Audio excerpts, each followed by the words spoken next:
journey beyond imposter syndrome. This is where I invite you into a space where high achievers and spiritual leaders converge to redefine success and self-worth. By sharing transformative stories and engaging with thought leaders, this podcast serves as a roadmap for navigating the complexities of imposter syndrome. It's an intimate look into overcoming personal barriers tailored for those who value wisdom, leadership, and intuition in business and life. Join me at the Humble Warrior Podcast with Alani Bankhead.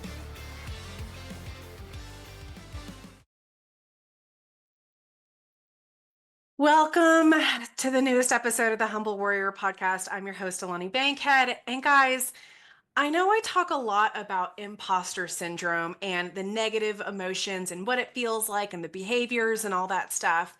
But today I really want to dig into the solution and what it feels like when you're on the other side of imposter syndrome.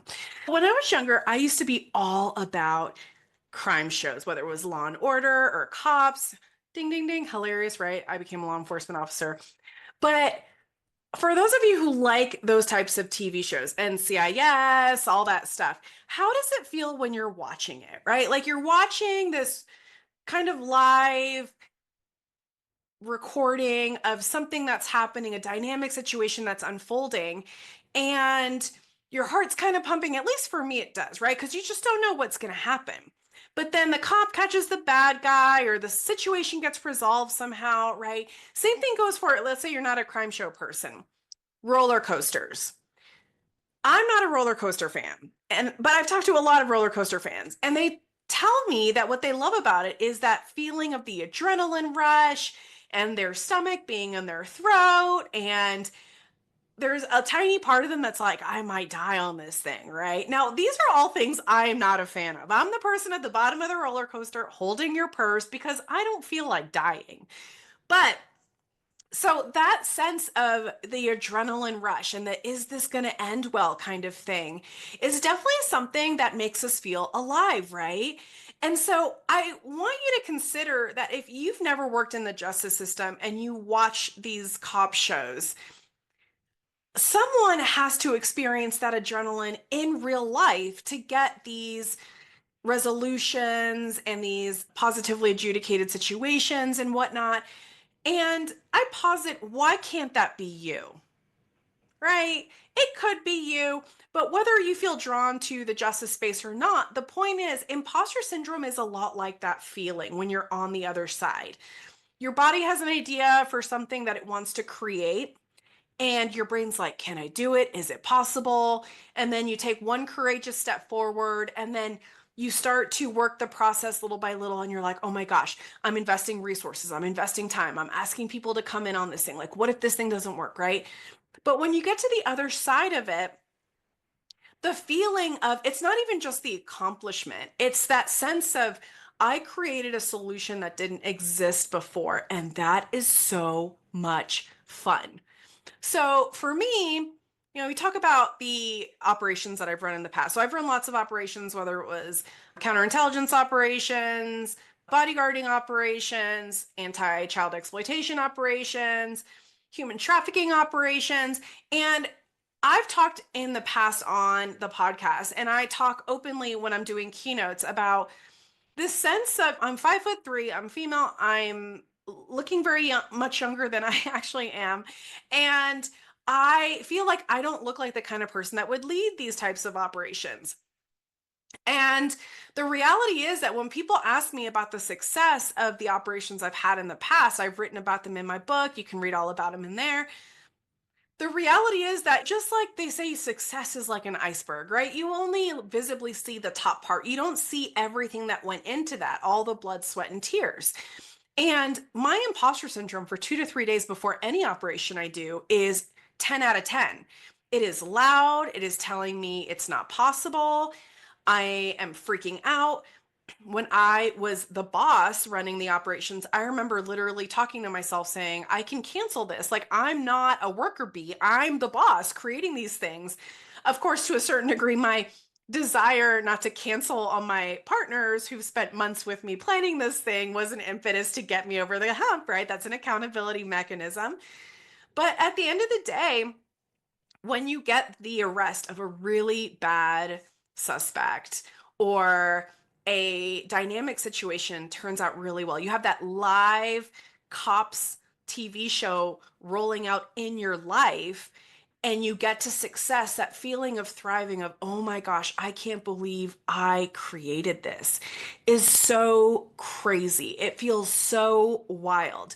And I remember when I started working on my own imposter syndrome, I realized how much I had lost in my past career experiences because a lot of times, most of the time, I was not fully present in the operation. I was too busy thinking about where I wanted to go and how to avoid failing at that, to be fully present and just experiencing what was happening in the moment. So it was probably about 7 years ago or so, I made a decision that I was going to take at least 90 seconds during every operation I did. It didn't matter how crazy busy we were, 90 seconds to just look around and be fully present and just sit in gratitude for what was unfolding before me. And I stayed true to my word. For at least 90 seconds, I'd be looking around the room being like, there are 103 people on my operations plan from some of the most badass agencies in the world. They're here because I had an idea and I overcame all these obstacles, right? And they did too, right? But I'm focusing on gratitude for things that are in my control. And oh my gosh, we just created justice for this kid, or we just held this perpetrator accountable, right? And looking at some of the studies that show that on average, perpetrators have about 8 victims in the child exploitation space each, right? So if we're looking at 100 arrests, that's potentially 100 times 8, 800 survivors of abuse that either we stopped the abuse or we prevented the abuse from happening, right? I don't have any evidence to prove that this is true, but we have to derive our results from somewhere, right? You have to try to make an educated guess to try to determine what your impact is in the justice space. And so sitting in those spaces, looking at these amazing, humble warriors just like you, who just want to serve, who have their own doubts, but who showed up anyway and were vulnerable and created spaces for other people to put their best gifts out there. That is some of the most fulfilling work. And it's not even just the outcome, right? It's the process of bringing these people together and communicating and building trust and working through difficulties and hardships.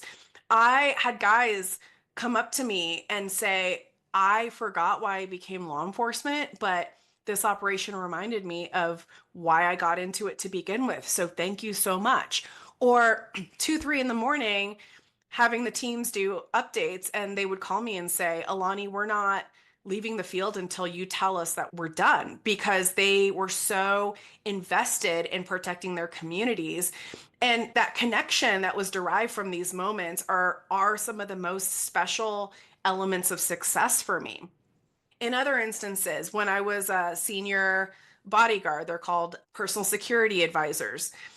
We have folks, long story short, that advance out to site locations and they make contact with the site managers. And there's a bunch of stuff that happens before any kind of Secret Service type mission happens.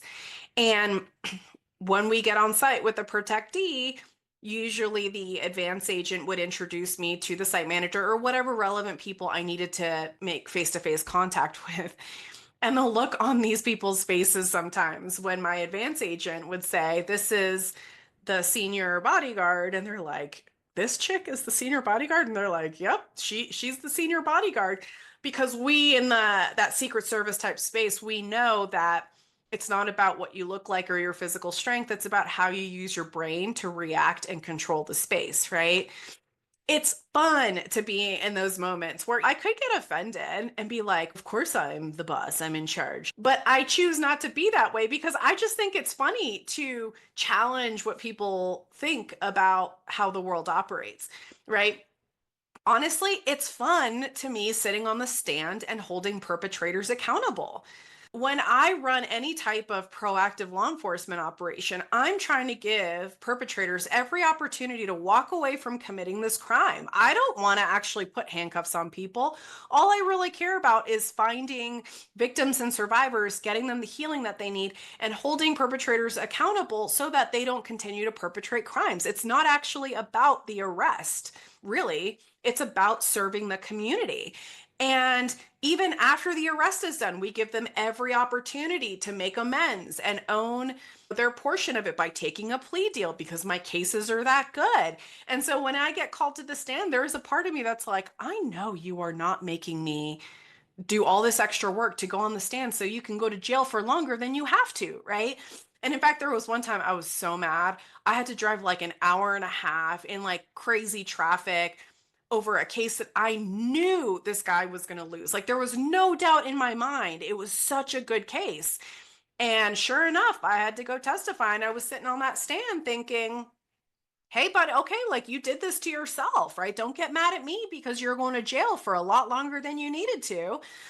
But to be honest, it's fun to do that. It's fun to hold people accountable who are not introspective enough or humble enough to admit when they messed something up, right? I have gotten calls from prosecutors that were like, oh my gosh, like you moved away from the area. We're military, we move a lot, right? You moved away from the area. This defense attorney told me that they would never find you. Like, we would never find you to testify, right? Like, you were the primary case agent on this thing, and it's been years, but this thing came up in appeal, whatever it might be. You're never going to find her, right? How cocky that is. And so when they're like, would you mind traveling back to testify? And I'm like, absolutely. You let me know what I need. And so it's just funny to me when now the situation changes for the defense attorney because the thing that you banked on going wrong for justice actually went right for justice. I love that. I love that. It's fun finding terrorists who want to hurt and kill people. It is fun doing that. It is stressful. There's a lot of stuff that comes up. There's a lot of unknowns and it's very nebulous and gray area, right? It is fun finding terrorists who want to hurt people or any, like even non-terrorists, right? Like it is fun to find people who want to hurt people and stop them from hurting people. I have talked in the past about an informant that I had when I worked for special operations who was a car bomb maker. And even though I could see the humanity in him, I knew he had killed Americans. I had the pictures of the Americans that he had killed. And in my head, I was like, I am going to see and acknowledge your humanity, but also you need to be held accountable for what you did. It doesn't matter how much money they threw at you, right? We all have a decision on what integrity looks like for us. And when I get all the intelligence I need from you, I'm going to hold you accountable. He didn't know that until it was after the fact, right? For those of you who are thinking about starting businesses or working on a heart centered business venture, it is fun to get paid to do work that you love. In fact, it's fun to get paid well to do work that you love. So much fun, okay? So it's fun to experience imposter syndrome now for me because I know the miracle is right around the corner. Okay.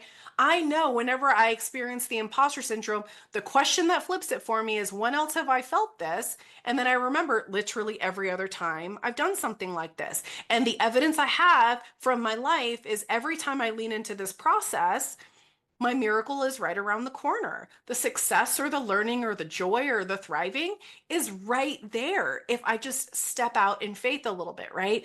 Now, what is not fun to do?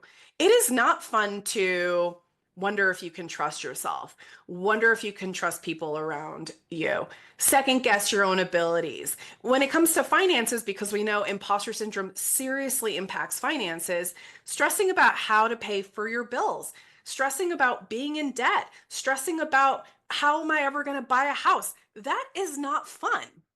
But the thing with imposter syndrome is you got yourself into this, right? Your body created this little mechanism in your brain that tells you, what about this? And I don't think you can do it because of this and da da da. Because if you step out and take a big leap of faith into your life purpose and you fail, your body's like, don't do that. Like, we can survive in the space we're in right now, right? Maybe we're not thriving, but we're not dead. So don't even bother trying, right? So, one, that tells me you have a life purpose to begin with.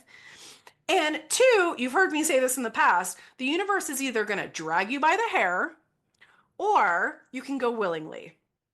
And guys, I have to say, probably the first 10 years of my career, the universe totally dragged me by the hair, 100%. So when I talked about having those experiences where I was never present, like I didn't take pictures hardly ever of anything I was doing because I was too immersed in making it successful to commemorate or document anything. I wasn't journaling back then. I wasn't reading really. I was doing all these things or not doing all these things that I should have been doing because I was too worried about building up this brand or this image or not disappointing people, right? And that, looking back now, I wish I could go back and just have more fun during the process, right? And so if you're sitting in the it's not fun part right now, the first step is recognizing that you got yourself in this situation. So if you take responsibility for creating what you're tolerating, that means you can create your own situation to thrive, right? So I have clients that live in housing that they don't want to live in. Maybe the area is not the safest. They have thoughts like, I'm never going to be able to buy a house because of this economy, right? Or this is as good as it's going to get with work, right? Or they tolerate like really crappy pay. This is all of your own choosing because this is what you think you're worth. But if there's a tiny part of you that's like, man, I think life is meant for more than this, right? And if you're listening to this, you probably are. That number's approaching 100% chance that you're thinking that way. Then the beauty of this is you have 100% power to change your circumstances. And so I want to give some examples of some clients that I've worked with and that I am working with. And oh my gosh, my clients are so badass. They are so much more badass than they realize. But my job is literally to just hold up the mirror and show them, like, this is what I see. This is the level of badassery that you have. And we all need that, you guys, at some point. So I have one client, they came to me and they're like, I really want to publish a book, but I'm so scared and da da da. And like, as soon as we got working on their inner imposter, all of a sudden the book started to flow and the chapters came and they did the self-publishing thing and people are giving them feedback on how this book is impacting them and they're building this business and they're getting leads and like they're sending me notes like, oh my gosh, I got this amazing review on Amazon, or oh my gosh, like I got this lead, this person read my book and they said they cried, right? Like when we talk about these things, the clients very rarely contact me to say, oh my gosh, I made six figures, or like, oh my gosh, I made all this money. It's usually, oh my gosh, I impacted someone in a positive way because I put myself out there. It's about connection, right? So connection to themselves, having the courage to put out their best gift, and connection with their communities and the people that they're called to serve, right? So for me, I love working cases. It's really fun to get into the cases, seek justice, collect the facts, present them to a prosecutor and a judge, and let them decide what the final decision's going to be, right? I 100% love that part of the process, but I got to a point where I recognized I can only do X number of cases a year. If I can teach other people how to be really good at doing this, now we can exponentially create more justice. And when we bring in law enforcement agencies and prosecutors and judges together to get better acquainted with these processes and build confidence, we get exponential outcomes for our communities, right? Because we all know government budgets are not that great and they're getting worse by the minute, right? But the point is that it's all about connection to yourself, connection to other people, and there might be other metrics for success. Now, I did have another client recently who, when they first came to me, they were like, oh my gosh, you get paid to speak? I'm like, yes. Do you work for free? And they're like, yes, actually, I do. And I'm like, oh my gosh, when you're ready to stop working for free, you let me know. Like less than 6 months later, we're in a meeting and they tell me, oh, by the way, I got my first $10,000 deposit. from a client, right? So insane, so much fun. But you want to know what's extra crazy about this? Because it's all layered, right? We're sitting in this moment and we're celebrating. We're like, oh my gosh, like imagine what you're going to be able to create with this $10,000. Their mission is super phenomenal. And they told me the person who provided this money wanted some specific things to go to the client. So they wanted to make sure the client was really well taken care of so that when they showed up to do the work, they would be super powerful. And the client was like, I can't do that. I can't accept that like just for me. And I'm like, okay, we'll work on that next time. But the reality that people love you, people want to support you when you start shining your light and people see what you stand for and the impact that you're having, they're going to want to be a part of that. They're going to want to support that. But if you're not ready to receive that level of love and joy, you're going to reject it. And the universe just isn't, God isn't going to bring it to you. If I hear clients say things like, it's such a coincidence, or man, it's so funny this thing happened, or it's so crazy this really wild serendipitous thing happened, and I just laugh and shake my head because it's not actually a coincidence, you guys. And your opportunity is, do I wholeheartedly accept this beautiful serendipitous event, or am I going to just blow it off as like some random thing? Right? So assigning meaning to how events roll out is part of developing that spiritual practice. We're going to put a pin in that. We're going to come back to that a little bit later. There's another client I have. Oh my gosh, this person fought to gain meaningful employment for at least a year. They went through hell professionally right after college. They applied to at least 100 places and got maybe like one or two interviews. And I remember them calling me a couple times, just like crying. And they're like, what am I doing wrong? Right? This is very common with entry level professionals now, where they apply for entry level jobs and they're like, you need experience. And they're like, you advertise this as an entry level job. Like, why are you asking for experience? I don't have experience. That's the point. Right? And providing them encouragement, giving them leads for job opportunities. And they got their foot in the door at this one agency. And fast forward, they were able to take this opportunity and parlay it into the most badass position. Like literally, they got pilfered by another organization, and this organization told them, we see who you are. You can create whatever you want because we know it's going to be good. And now this person's just like, oh my gosh, Alani, like I can't believe like, and when I asked them, I'm like, you remember those times when you used to call me and you were really upset? And they're like, yeah, I remember. And I asked them, I'm like, what would you tell that version of yourself knowing what you know now? And they said, it's totally going to be worth it, right? Like all these tears, all this frustration, all the time you spend applying, it's going to be worth it. You just keep betting on yourself. Someone's going to tap you on the shoulder, and then you're going to unleash your gifts, and it's going to be amazing. And it's just really fun watching them just do their thing. And they're still very young. Like some of my clients, especially my like 20 somethings, when I see them start to really let go of their imposter syndrome and do their thing, I'm like, oh, honey, like your resume is way more badass than mine was at your age. And I admittedly have a quote unquote impressive resume on paper. But in all honesty, I'm like, I did not have the level of self-awareness that you did at that age. So if you feel like you look up to me, imagine what you're going to be doing in 20 years with this level of self-awareness and knowledge and leaning into this imposter syndrome, right? It's fun to me to watch God do his thing. It's fun to me when clients realize that seeds were planted back in the day and that the fruit is coming, the harvest is coming. Okay. I had this other client who they hit me up. I used to have a product called Should I Stay or Should I Go, where if you're on the edge of leaving your profession, like honestly, it's probably only about 50% of people that really need to be moving on to a different job. But a lot of them just need a reframe or to set better boundaries, and then they fall in love with their jobs all over again. And this client, we're talking through why they want to leave, what they want to build, what their gifts are, all these things. And they wanted to pivot to a completely different field, completely outside of what they had been doing for the previous 10 years. And they're like, but I don't know how I'm going to break into that space. And so I'm like, okay, let's talk about that. What potential connections or nexus do you have to that space?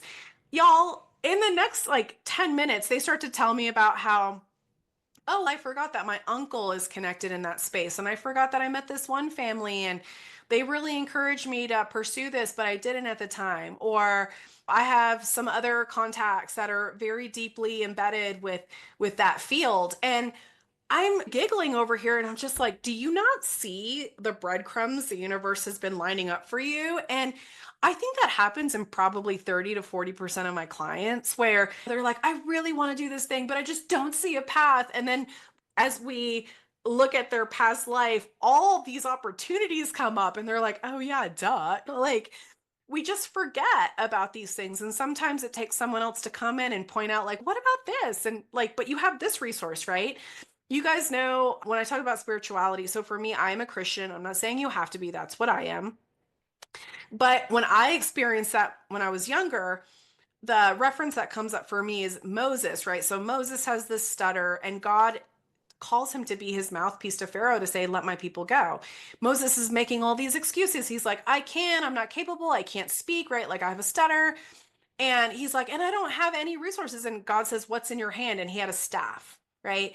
And that staff, he turned it into a serpent and it ate the other serpent staffs of Pharaoh. He used that same staff to part the Red Sea. He used it to bring water out of a rock, right? Whether you believe these stories or not, in my spiritual belief system, the point of that story or that proverb or parable, if that's how you view it, is you have everything you need. Your responsibility is to use what you have. And when it comes to other fun opportunities, let's talk about money, right? Because again, imposter syndrome and finances are such an easy way to talk through imposter syndrome because it's a tangible reminder of actual value. So it's fun to me to be an investor. I do angel investing. My husband and I both do in organizations and entities that we believe in. And whether you do it small or whether you do it big, it doesn't matter. Like it is so fun to take a piece of paper that has assigned value to it and say, I want you to have this because I believe in you. At least it's fun to us. Maybe something else is fun to you, right? It's fun to imagine what life can look like with my husband. So back in the day, my husband's retired.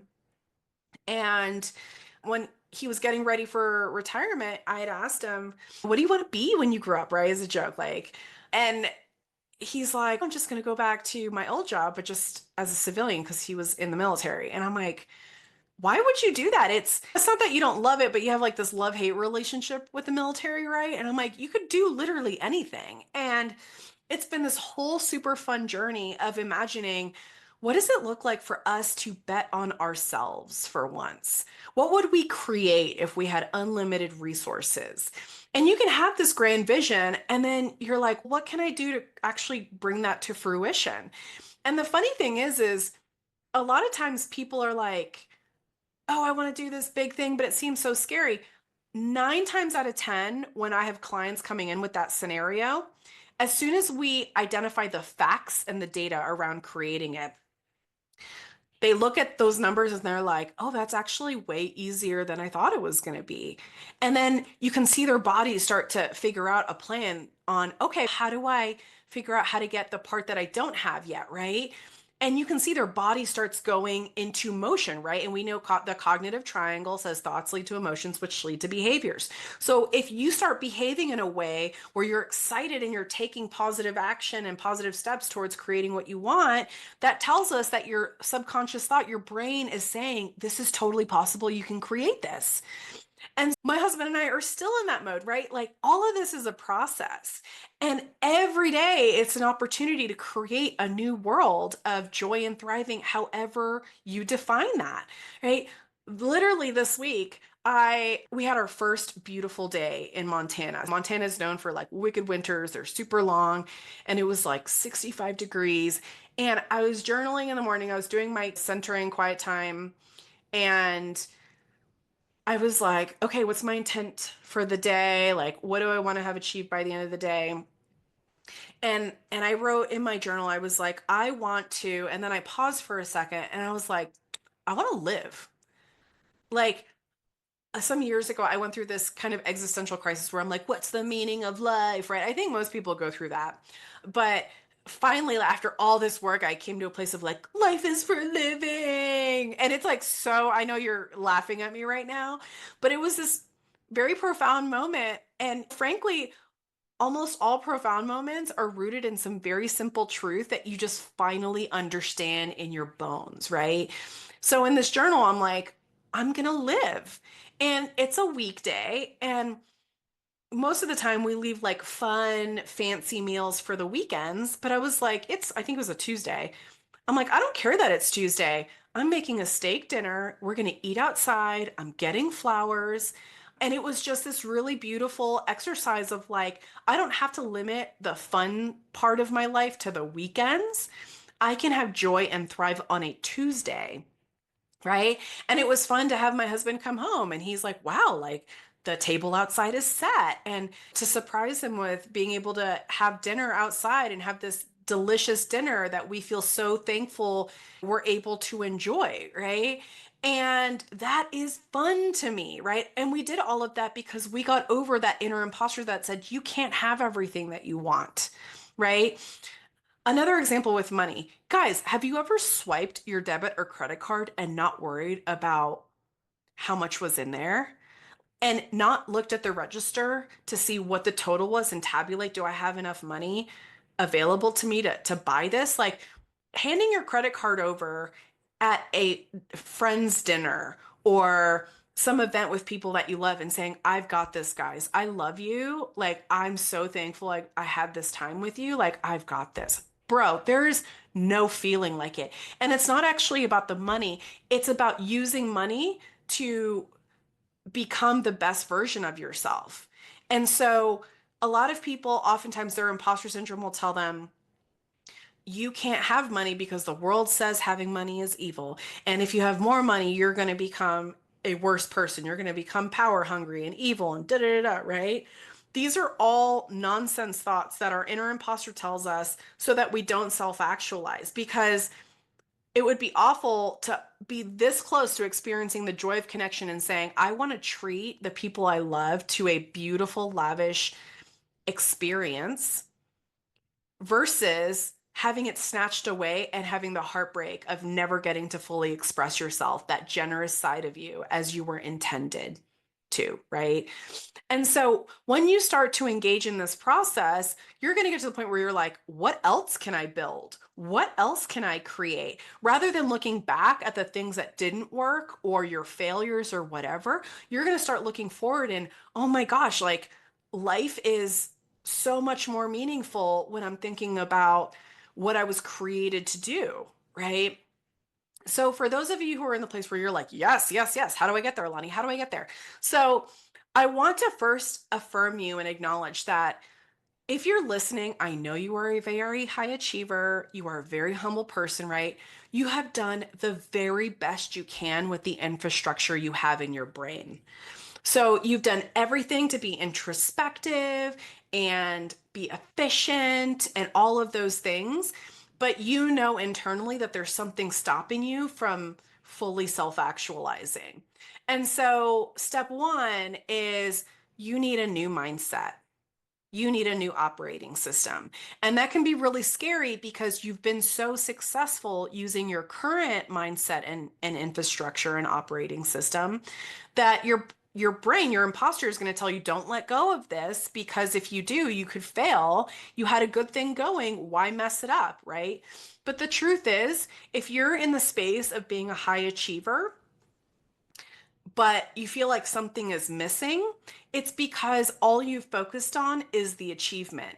You're not enjoying the process. When you get to the achievement, you're not getting the feeling you want. So you go for another achievement and another achievement. Guess what? The joy is not in the achievement, the joy is in the process. So we need to completely rewire your brain so that you start to love and enjoy the process, and when you get to the result, it doesn't define who you are as a person because you know that all things work out, right? You're not winning or losing, you're winning or you're learning.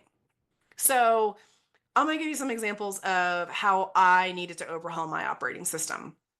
So this might be a little bit controversial, but I don't care. Medications. So I am a veteran. I have PTSD and I've been diagnosed with depression and anxiety disorder. And I've always been very anti-meds, unless I'm taking like an aspirin for a headache or something like that, right? I always try to take care of myself through diet and exercise and non-pharmaceutical methods. And finally, I go to my doctor one day and I'm like, Doc, I'm miserable. I was so depressed and miserable. Like I'd been working out for years. My diet was pretty on point. Like I was eating all my greens and trying to get as much sleep as possible. My sleep hygiene was so good. I'd literally maxed out everything I could to create a better life. And I just like, there were times I didn't want to kill myself, but I wanted to die. And my doctor was like, have you considered an antidepressant? And I was like, absolutely not. No. And she's like, listen, I get it.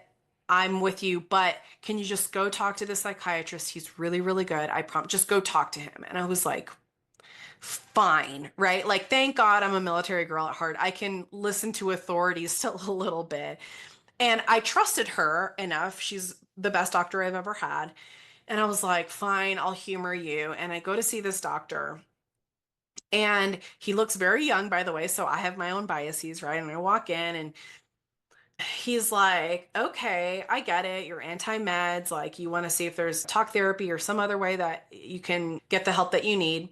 And he was like, if someone that you loved had diabetes, would you tell them not to take insulin or would you be okay with them not taking the insulin? And I was like, absolutely not. Like, I would tell them they had to because that's what they needed to get better. And he's like, what would you say if they were like fighting you on it? And I was like, I would say that they were stupid. And he like gave me this look, right? He's like, listen, the way these meds work, there's some inflammation in your brain, and when you take it, it's actually going to reduce the inflammation, which is going to normalize and remove a lot of these symptoms.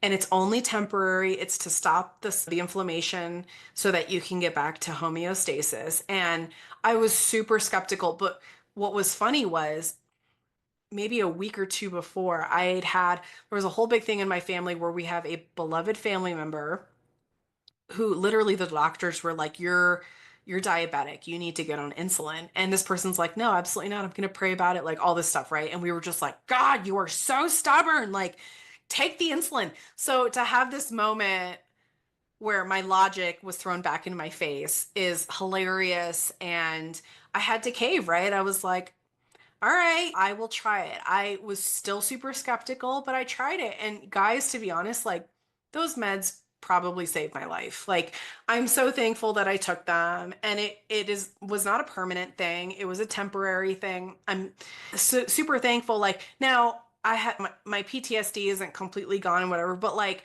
the quality of my life has improved. Another example, diet and exercise, right? Guys, this process is just like fitness and weight loss and stuff. The point is, you know that working out and eating your leafy greens and drinking water and getting sleep are the building blocks to having a healthy body, but putting it into practice is hard. And I tried a bunch of different things. I tried fasting. I tried just working out. I tried like whatever. Like I've never been a big dieter. I tried different things and things weren't quite working out the way I wanted to. And then I discovered counting macros, where it's like a game of food Tetris. I can eat whatever I want. I just have to fit it within a certain number of grams of protein and carbs and fat. But I had to learn a whole new system, right?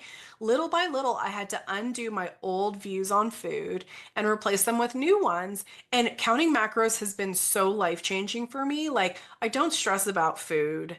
I like don't consider any food good or bad. I try to make 1% improvements every week, right? Like, it's about slow, gradual process improvement. Same thing with budgets, guys. I'm not a budgeter. I'm actually an anti-budgeter. I love to just like cover my bills, pay my investments and my savings first, and then we figure out what we're going to do with the rest of the money. Some of it we spend, some of it we might save a little bit more. But at the end of the day, like, we give ourselves permission to spend the money because savings don't matter if you die tomorrow, right? So finding a balance, I'm not saying it's easy, but finding a balance of YOLO and we need to be disciplined and save for tomorrow is a lifelong journey for us and one that's fun for us. So that's step one. Step two, we're unpulling that pin, pulling that pin out, but whatever. Developing your spiritual belief system, right? So this whole episode's about imposter syndrome being fun. My system, and I'm not saying that, again, you have to believe this, but I'm just going to give you some references that are helpful for me. But Ecclesiastes is a book of the Bible that has some great references about this. So if you don't believe in the Bible, that's cool. Take it as like a proverb or a poem or whatever, right? But Ecclesiastes 2:24 says, there is nothing better for a person than that he should eat and drink and find enjoyment in his toil. This also I saw is from the hand of God, right? So a lot of people intuitively think like you want to find enjoyment in your toil, but what they're referencing is this idea of like it is fun to do hard work, right? It brings dignity to you when you're working hard and there's a barrier and you overcome the barrier. And like, if things were easy, it wouldn't bring thriving because it would just be easy all the time. Like, you need to experience the valleys of life so that you can fully experience the joys being at the peak, right? Ecclesiastes 3 verses 1 through 8 say something along the same lines. You've probably heard of this one before. So, for everything there is a season and a time for every matter under heaven, a time to be born and a time to die, a time to plant and a time to pluck up what is planted, a time to kill and a time to heal, a time to break down and a time to build up, a time to weep and a time to laugh, a time to mourn and a time to dance, a time to cast away stones and a time to gather stones together, a time to embrace and a time to refrain from embracing. What they're saying here is there's a time for all of life's experiences. Right. And so there are no good or bad experiences, but the joy and the thriving and the moment of you don't have to try to push away quote unquote negative or bad behaviors. There's a time to be sad, right? My heart breaks when injustice happens, and it should. Like, if your heart doesn't break at injustice, like, what is wrong with you? But when you start to embrace that, there's a time for everything, right? You can learn to have joy in those really hard parts of the story, right? When I was running anti-child exploitation operations in one part of the world, we had so many barriers, you guys. There were so many people in the justice system that were telling us it wasn't going to happen. We'd never be successful. They were actively blocking us from seeking justice for kids, if you can imagine that. One of my friends, one of the few badass heart-centered warriors that I worked with in that time period, we had dinner not that long ago and we were laughing about it. We're like, oh my gosh, do you remember at the beginning of that when all these people were telling, like, they were naysaying and trying to tear us down? Now this person has gone on to do even bigger things on a global stage in that sphere. And it's just so fun to watch them get the credit that they deserve for their hard work and their perseverance. And man, there was toil. I remember there was one day during an op, I was sitting with them and another friend on the bed, like ugly snot bubble crying, drinking an entire bottle of wine because I had been stabbed in the back in the worst way by someone I thought I trusted during an operation. And we just have these moments where it's like that was a time to be upset and mad and angry and sad and feel victimy, right? And then there was a time for us to laugh about it and say, we're so glad that we overcame that, that we had faith that if we kept going, good things would happen to our community and also that we would be able to multiply justice in other spaces, right? So, three, and this is one of the most important ones. It's the whole point of this conversation, learning your imposter syndrome cycle. So I'm starting something new and I have dissonance in my body. This has actually happened to me this week. There's a new thing. I'm not announcing it yet, but God, I feel like God has confirmed it for me over and over again. But in my brain, I still do that dance of like, is this possible? Are you sure? Right? But what I know now is what my imposter syndrome looks like. So when I ask, when else have I experienced this? The truth is, I experienced the same feeling and the same process literally every time in the past that I did something big. And so remember, I told you, I wish I could have had more fun on my deployments. I wish I'd been more present, right? And so now that I'm this far down the rabbit hole, now I know to ask myself and to ask you, how would you behave if you knew that you were always winning? Right? So if I could go back to those operations and those investigations where I was nervous and I wasn't sure if I was going to be successful, right? What if I knew what I know now? Would I behave differently? You betcha, man. I'd be having so much more fun. Like, despite the struggles, I'd be like, yeah, cool. Like, you want to try to block us? Okay. Like, we're going to overcome that anyway. Right. That one client of mine who was crying because she had applied to 100 places and nobody wanted to hire her. And now she's like, oh my God, I would tell that version of myself, girl, it's going to be so worth it. Just keep going. Like, enjoy the process, like, trust in it, build trust with yourself. Right. So, how would you behave if you knew that you were always winning?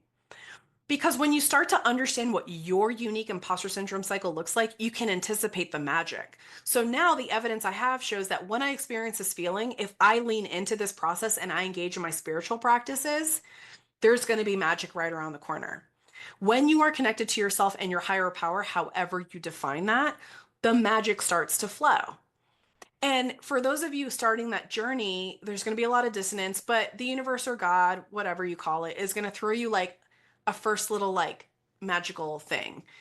And you're going to be like, oh my gosh, was this a coincidence or was this actually what Alani was talking about? That it is totally normal to have these thoughts. What I want you to do is I want you to say, thank you. May I please have another? Okay. So even if you're not feeling like you're worthy of it in your body, I still want you to go through the act of training your brain to say, I feel so thankful to have received this blessing. I would like to multiply this. What do I need to do to multiply this so I can create the solution that I know the world needs? You're going to start to notice other behaviors when you do this. You're going to naturally let go of spaces that don't value you. I'm done trying to convince anybody about this process. If this resonates with you and you want to start taking action, cool. But if you want to set up a discovery call with me and waste my time, like I'm done with anybody who's just like, but I just don't think that it's possible. Okay, go over there, right? Have fun being miserable. So, ultimately, guys, what I want to leave you with is there's a whole life of joy and fun and thriving that's meant for you. And the truth is, and this is almost every single client, I don't want to say 100%, but I bet if I did a poll, it'd probably be 100 or just shy of that. When you start working these processes, what you're going to realize is that that thriving and that joy and that connection that you were always seeking has always been around you and within you, like literally this entire time. But what you needed to do was take the first step and decide that you are worth betting on yourself, that you are worthy of a better life, that it is possible that there's something better outside of this situation for yourself, and to take one tiny step of courage towards it. Okay. Now, I am not taking clients until October. I am full up at the moment, minus Joyful Money Club. But guys, DM me if you want to get on the wait list or email Alani at mightysparrowcoaching.com. Okay. I love you guys. Listen, you know my core message. One of them is the world needs who you were meant to be. Time is something that we cannot manufacture. And if you are stuck in your inner imposter, just know that you're the one who is staying there. I want you to imagine how fun it will be to start this process and start to rack up these wins and the thriving and the connection and the joy. And you're just going to be in pinch me mode, you guys. Okay. So remember, the world needs who you were made to be. Thank you so much for joining me today. I love you guys. I am so proud of you. And I will see you next time at the Humble Warrior Podcast.